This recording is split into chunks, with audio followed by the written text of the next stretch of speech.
Баршаңызға сәлем. Бүгін бізде 104-ші сабақ 5-ші жаттығу өлеңді суреттердің көмегімен оқы. Ұшақтан жылдам бұлттар деген өлең берілген екен. Енді оқып көрейік. Таңертең күн ашық, тұр еді нұр шашып. Аспанда бұлт жоқ, ендеше күдік жоқ.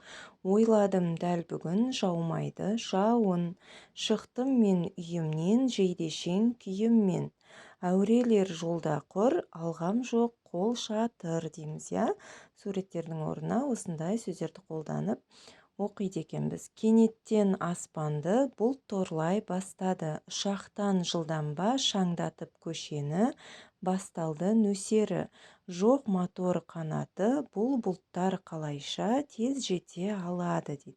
Авторы Ескен Елубай екен. Енді керекті сөздерді пайдаланып сұрақтарға жауап жаз дейді. Күн қандай дейді? Күн ашық. Аспан қандай? Аспан бұлтсыз. Аспанды қандай бұлт торлады? Аспанды қалың бұлт торлады деп астында берілген керекті сөздерді пайдаланып сұрақтарға осылай жауап жазамыз. Енді сын есімдердің астын сызамыз және туынды сын есімді сөз құрамына осылай талдап қоямыз. Келесі 6-шы жаттығу мақалды қатесін түзеп жаз дейді.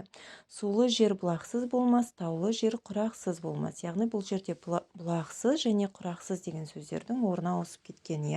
Біз былай жазамыз: сулы жер құрақсыз болмас, таулы жер бұлақсыз болмас деп мақалдың қатесін түзеп жазып аламыз. Енді сын есімдерді табамыз. Олардың негізгі туынды екенін ажырат дейді. Сын есімдер бізде сулы, таулы, құрақсыз, бұлақсыз деген сөздер. Яғни бұл сөздер су, тау, құрақ, бұлақ деген зат есім сөздерге лы-сыз жұрнақтар жалғану арқылы туынды сын есім болып тұр. Мақалда негізгі сын есім жоқ екен. 7-ші жаттығу берілген сын есімдерді келесі беттегі кестеге орналастыр дейді.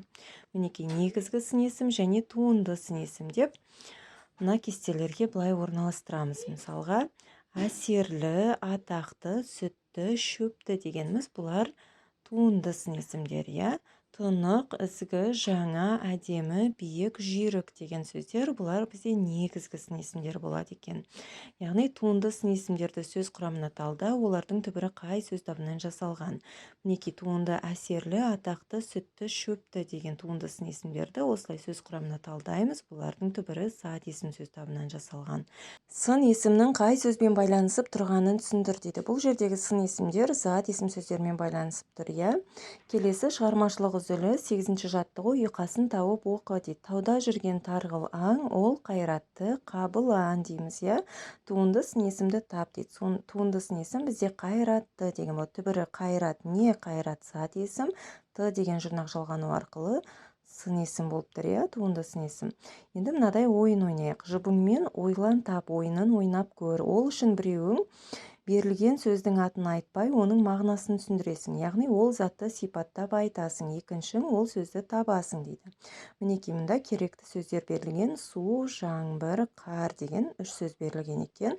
Осы сөздерді біз сипаттап айту арқылы, біреуіміз сипаттап айтсақ, екіншіміз сол сөзді табуымыз керек екен. Мысалға, біз бұл сөздерді қалай сипаттап айтамыз? Былай айтуға болады. Су деген сөзді ол мөлдір, түссіз, салқын, сұйық дейміз.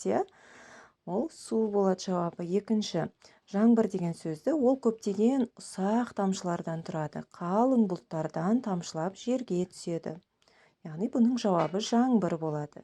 Үшінші, қар дегенді былай сипаттаймыз. Түсі әппақ, өзі суық, қыста ғана болады.